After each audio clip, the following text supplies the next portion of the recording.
అన్నా సరదాపు గురువు అన్నా.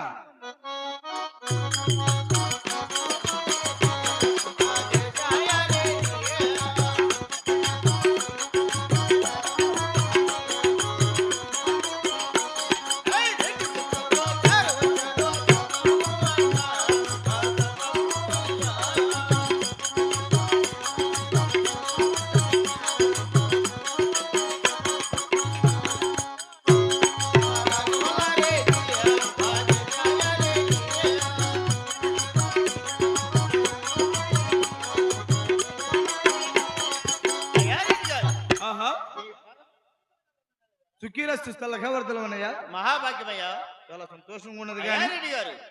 ఓలు నుంచి వాళ్ళ కొండకొచ్చిన కారణం ఏమన్నా అలాగనే తెలపండియా.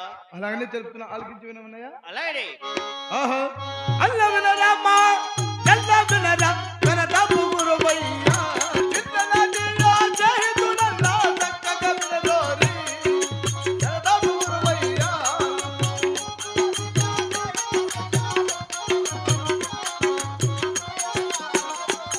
నా చిన్న కొడుకు ఎంగల్లరెడ్డికి ఎత్తులగా బలను సాడెత్తులగా బలను.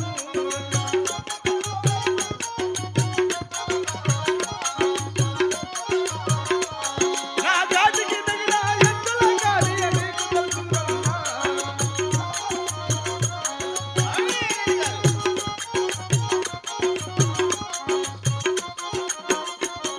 అన్నా సరదాపు గురువు అన్నా. రెడ్డి గారు. 7 మంది కుమారులు నాకు కలిగి ఉండగా ఆహా. 6 మందికి ఎద్దులు తీర్చావు, తగ్గ సేద్యాలు చేసేవాళ్ళు. అవును. నా చిన్న కుమారుడు వెంగళరెడ్డికి ఎద్దు లేని కారణమున ఆహా.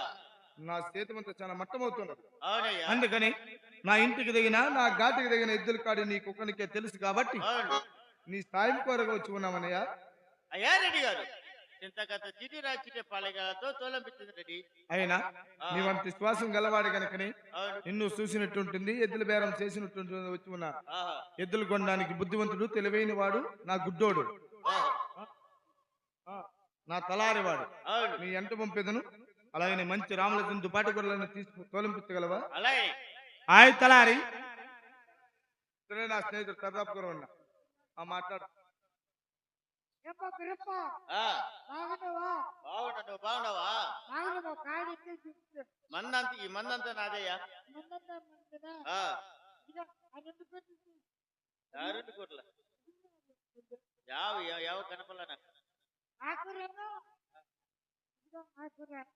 ఆకుర్రా సరే ఉన్నీలే. 15,000 అయ్యా. 90